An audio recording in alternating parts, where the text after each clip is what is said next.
सबको नमस्कार। पिछला एक हफ़्ता अपने दिल्ली वालों के लिए उसके पहले वाले एक हफ़्ते से थोड़ा बेहतर था। पिछले एक हफ़्ते में उसके पहले वाले एक हफ़्ते से कम केस आए, कम लोगों की मृत्यु हुई और काफ़ी लोग ठीक होकर अपने घर गए हैं। मैं आपके सामने कुछ डेटा रखना चाहूँगा। कोरोना जब से शुरू हुआ,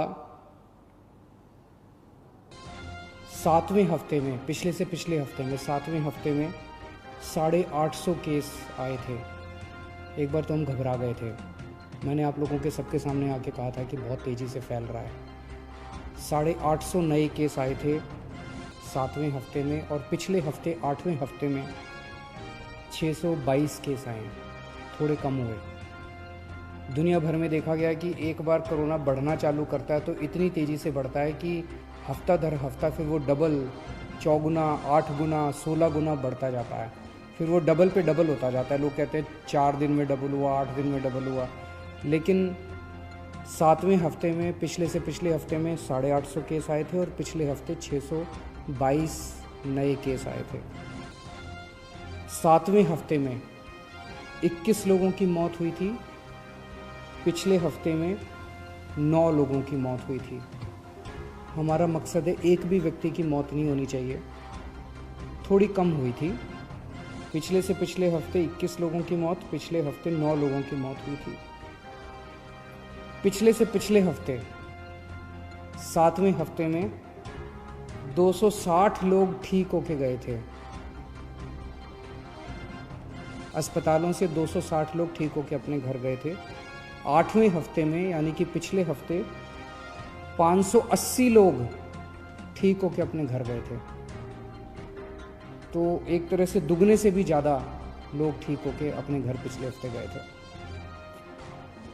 तो अगर हम ये देखें कि जितने लोग नए आए थे बीमार होके और जितने लोग ठीक होके गए, अगर नेट देखें तो एक तरह से 566 लोग पिछले से पिछले हफ्ते हमारे अस्पतालों में नेट आए थे और पिछले हफ्ते केवल 34 लोग आए थे नेट।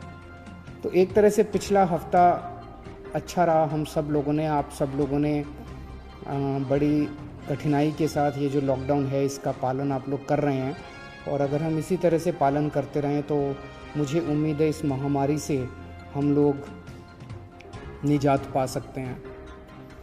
पिछले हफ्ते रविवार को जब मैं आपके सामने आया था, मैंने कहा था कि अभी हम लोगों ने तय किया है कि लॉकडाउन एज़ इट इज़ जारी रहेगा, कोई रियायत नहीं दी जाएगी, और 27 तारीख को हम लोग इस पे दोबारा निर्णय लेंगे कि लॉकडाउन को जारी, इसमें कुछ रियायत देनी है कि नहीं देनी है।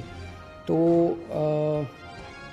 एक ही रियायत आज हम दे रहे हैं, वो ये कि परसों रात को केंद्र सरकार ने कुछ तरह की दुकानें खोलने का निर्णय लिया है। उस केंद्र सरकार के आदेश को हम दिल्ली में भी लागू कर रहे हैं। ये आदेश क्या है ये मैं आपकी जानकारी के लिए बता दूं। जो एसेंशियल सर्विसेज की दुकानें थी, दवाई की दुकान, किराने की दुकान, खाने पीने की दुकान, सब्जियों की, फ्रूट्स की दुकान, दूध की सर्विसेज, वो जो एसेंशियल सर्विसेज हैं वो तो जारी रहेंगी, उसको कोई छेड़ नहीं रहा। वो एज इट इज़ जारी रहेंगी, वो खुली रहेंगी, वो सप्लाई होती रहेंगी। इसके अलावा कोई मार्केट नहीं खोले जाएंगे। कोई डीडीए मार्केट नहीं खुलेगा, कोई ये मार्केट वो मार्केट, कोई मार्केट नहीं खुलेंगे, कोई शॉपिंग मॉल नहीं खुलेंगे, कोई मार्केट कॉम्प्लेक्स नहीं खुलेंगे। लेकिन जो रेजिडेंशियल एरियाज़ में इक्की दुक्की दुकानें होती हैं, स्टैंड अलोन कोई दुकान है, नेबरहुड की कोई दुकान है, इक्की दुक्की इस तरह की जो दुकानें हैं, उनको खोलने की इजाज़त केंद्र सरकार ने दी है। उन इक्की दुक्की दुकानें जो नेबरहुड में है, स्टैंड अलोन हैं,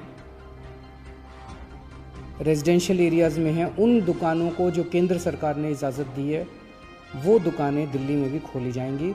मैं फिर से बता दूं, कोई मार्केट नहीं खुलेंगे, कोई मार्केट कॉम्प्लेक्स नहीं खुलेंगे, कोई शॉपिंग मॉल्स नहीं खुलेंगे, लेकिन कंटेनमेंट एरिया में वो भी नहीं खुलेगी। जो इक्की दुक्की दुकानें मैं बात कर रहा हूँ, कंटेनमेंट एरिया वो एरिया है जहाँ पे हम लोगों ने सख्ती की हुई है, सील किया हुआ उन एरियाज़ को जहाँ पे कोरोना के ज़्यादा केसेस निकल के आ रहे हैं। उन एरियाज़ में किसी भी किस्म की दुकान को खोलने की कोई इजाज़त नहीं रहेगी। इसके अलावा अगला एक और हफ़्ता, ये जो एक ऑर्डर आया है परसों केंद्र सरकार का, इसके अलावा और कोई कुछ खोलने की हम इजाज़त अगले एक हफ़्ते तक 3 मई तक और नहीं दे रहे। 3 महीने तक यथावत इसी तरह से जो रेस्ट्रिक्शंस हैं वो जारी रहेंगी। ये हमारे लिए बहुत कठिनाई का समय है। बड़ी कठिनाई से पिछले एक हफ़्ते में आप सब लोगों ने मेहनत करके कोरोना को पे काबू पाया है। हमें इसे जारी रखना है, किसी भी तरह से इसको अब आगे और बढ़ने नहीं देना। 3 मई तक पूरे देश में प्रधानमंत्री जी ने लॉकडाउन का ऐलान किया है।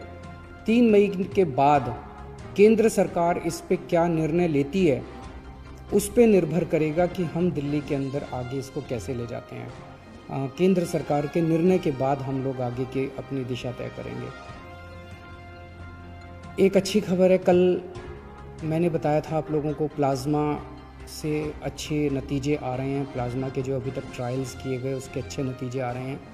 एक एक मरीज़ के ऊपर मैं खुद नज़र रख रहा हूँ। कल एक मरीज़ थे LNJP में जो कि काफ़ी उनकी नाजुक हालत थी और डॉक्टरों के हिसाब से वो सिंक करते जा रहे थे। उनको प्लाज्मा दिया गया और उनकी तबीयत में काफ़ी अच्छा सुधार हुआ है। आज सुबह तक काफ़ी सुधार हुआ है उनकी तबीयत में। मैं डिटेल्स में नहीं जाऊंगा, डिटेल्स में जाना सही नहीं है, लेकिन उसको देख के हमारा उत्साह बढ़ा है इस प्लाज्मा थेरेपी को लेके कि इतने सीरियस मरीज भी ठीक हो सकते हैं इनसे। मैं उम्मीद करता हूं कि वो पूरी तरह से स्वस्थ होकर अपने घर जाएंगे। अभी तो ICU में ही हैं और मैं एक हमारी कोशिश है कि कोई भी मरीज़ प्लाज्मा का उसकी मौत नहीं होनी चाहिए। किसी की भी मौत होती है तो बहुत दुख होता है। हमारे डॉक्टर्स, सभी अस्पतालों के डॉक्टर्स, नर्सेज पूरी कोशिश करते हैं उन लोगों को बचाने की, एक जान बचाने की पूरी कोशिश करते हैं। हमारी कोशिश है कि किसी भी व्यक्ति की मौत नहीं होनी चाहिए। एक व्यक्ति से मैं पर्सनली उसकी खबर रख रहा हूँ, एक मरीज़ की खबर रख रहा हूँ। जो मरीज़ ठीक होके जा रहे हैं उन मरीजों को हम कह रहे हैं कि प्लाज्मा डोनेट करो। एक मरीज़ से मैं भी बात कर रहा हूँ, मेरी टीम भी बात कर रही है और उन्हें प्रोत्साहन देते हैं कि आप डोनेट कीजिए। मुझे बहुत खुशी है कि सब लोग आगे आके दूसरों की जान बचाना चाहते हैं। हर धर्म के लोग, चाहे वो किसी भी धर्म के हो, किसी भी जात के हों, सब लोगों के मन में एक जज्बा है कि मेरी जान बची, अब मैं किस तरह से दूसरों की जान बचा सकता हूँ। मेरे मन में एक विचार आ रहा था, मैं सोच रहा था कि कल को, अब जब मैं पिछले कुछ दिनों से लोगों को ब्लड डोनेट करने के लिए, प्लाज्मा डोनेट करने के लिए इतना हम लोग उनको प्रोत्साहित कर रहे हैं, तो मेरे मन में एक विचार आ रहा था कि कल को कोई पेशेंट, मान लीजिए हिंदू है और बहुत सीरियस है, हो सकता है उसको मुसलमान का प्लाज्मा उसकी जान बचाए। मान लीजिए कोई पेशेंट मुसलमान है, बहुत सीरियस है, हो सकता है किसी हिंदू का प्लाज्मा, हिंदू के शरीर का प्लाज्मा उसकी जान बचाए। भगवान ने जब धरती बनाई थी तो उसने तो इंसान बनाए थे। हर इंसान की 2 आँखें हैं, एक जैसा शरीर है, लाल रंग का खून है, उसी किस्म का प्लाज्मा है। भगवान ने तो हमारे बीच में कोई दीवार पैदा नहीं की। भगवान ने तो किसी किस्म के ये धर्म वो धर्म हमारे बीच में किसी किस्म की खाई पैदा नहीं की। ये तो सिर्फ हम ही लोगों ने की हुई है। कोरोना होता है तो सबको होता है ना, कोरोना तो हिंदू को भी होता है, कोरोना तो मुसलमान को भी होता है। और आपके शरीर का प्लाज्मा जब बचाता है तो वो हिंदू का प्लाज्मा भी दूसरे को बचाता है, मुसलमान का प्लाज्मा भी बचाता है। हिंदू का प्लाज्मा मुसलमान को भी बचाता है, मुसलमान का प्लाज्मा हिंदू को भी बचाता है। तो फिर ये दीवारें हम लोगों ने आपस में क्यों पैदा की हुई हैं? कम से कम ये कोरोना की बीमारी से हम ये सीख तो ले सकते हैं। अगर हमारे देश के सब लोग, हिंदू, मुसलमान, सिख, ईसाई, जैन, बौद्ध, हम सब मिलके एक साथ काम करेंगे, प्यार और मोहब्बत से काम करेंगे, तो ये देश को कोई नहीं हरा सकता। इस देश के सामने पूरी दुनिया को झुकना पड़ेगा। हमारा देश इतना अच्छा है, और अगर हम बट गए, आपस में लड़ते रहे, तो फिर कोई उम्मीद नहीं बचती है। तो मुझे लगता है इससे हमें ये सबक लेना चाहिए। अगर आपके मन में कभी भी कोई दुर्भावना आती है किसी दूसरे धर्म के व्यक्ति के प्रति, तो ये सोच लेना कि हो सकता है उसका प्लाज्मा कल को आपके काम आए और आपकी ज़िंदगी